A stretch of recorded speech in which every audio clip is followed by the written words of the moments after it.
morning, Ms. Sturdy. Good morning. I've got some copies that I brought with you today, just in case you didn't have them, because I knew that you passed them out.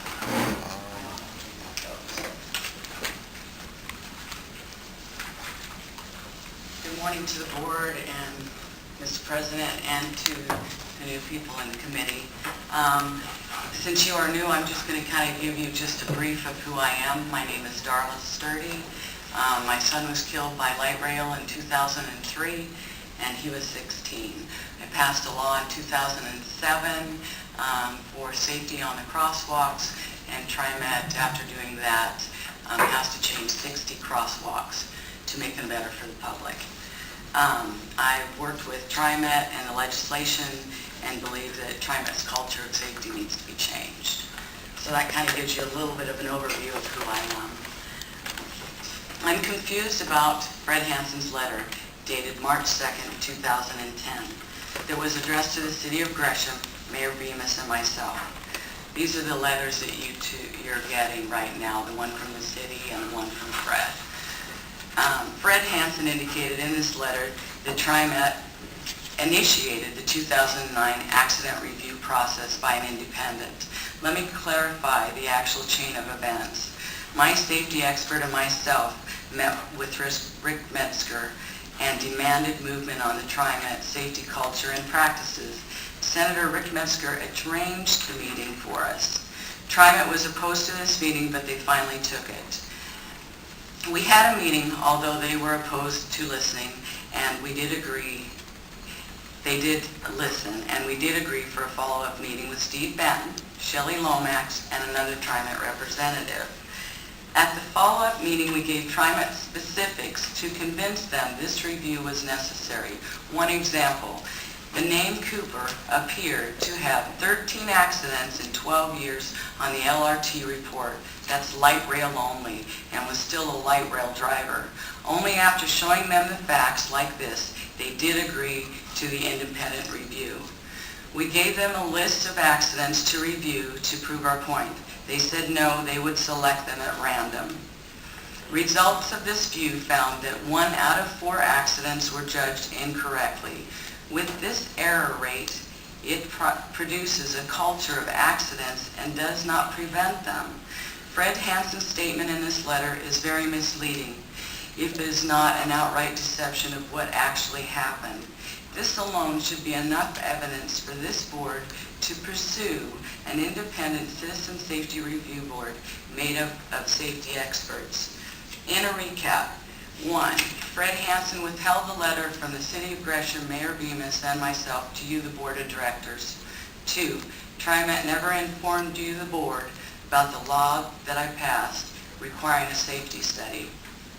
Fred Hansen distorted the facts and indicated in the letter dated March 2nd to the City of Gresham. This is exactly why I want a private citizen safety review board.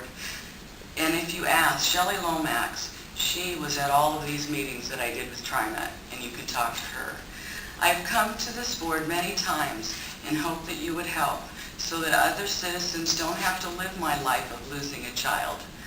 On the 26th of March, 2 days after the last board meeting, they killed a 24-year-old mom. TriMet light rail accidents happen so frequently that if you don't change your processes now, why would you ever expect a different result?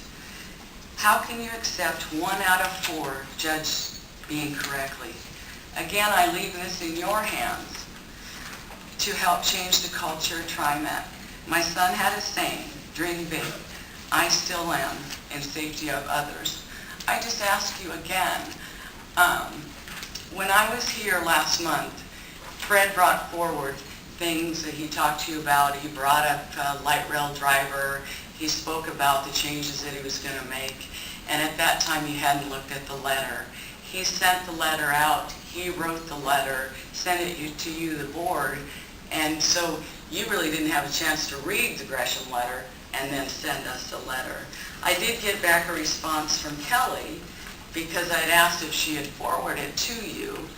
And she said that she did on the 24th, and their past practices have been to wait until they draft a response and and send both of them to the board meeting to review. And now Fred Hansen asks in the future that they forward the letters to the board upon receipt. So, Ms. Sturdy, we did have the letter, and each board member did respond.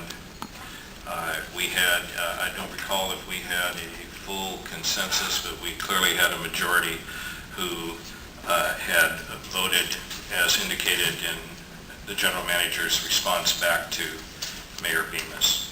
so after he wrote the letter and he sent it to you and you guys read the letter, that's the decision that you've made, is to just... After we read your letter and Mayor Bemis's letter, and each of us replied to the general manager with our comments on that, he then penned this letter back on all of our behalf. So I realize, I mean, this is a very tragic situation. I'm totally sympathetic, but you have appeared before us. You have made a difference in a lot of people's thinking, and at this point, this has been the conclusion of the board regarding a public review committee. The general manager has engaged a national transportation safety expert that will be involved in every incident going forward. Okay, I'm just curious why we didn't talk about safety today. Why the lady that got killed between the board members? Ms. Sturdy, this isn't the type of forum where we can sit and debate. We understand that this is an enormous burden. It's a burden on us as well, but we're making the best decision that we think we can. So I need you to wrap up, please. Okay. I appreciate your time and your efforts, and I appreciate your time, and I'll just move forward from there. Okay.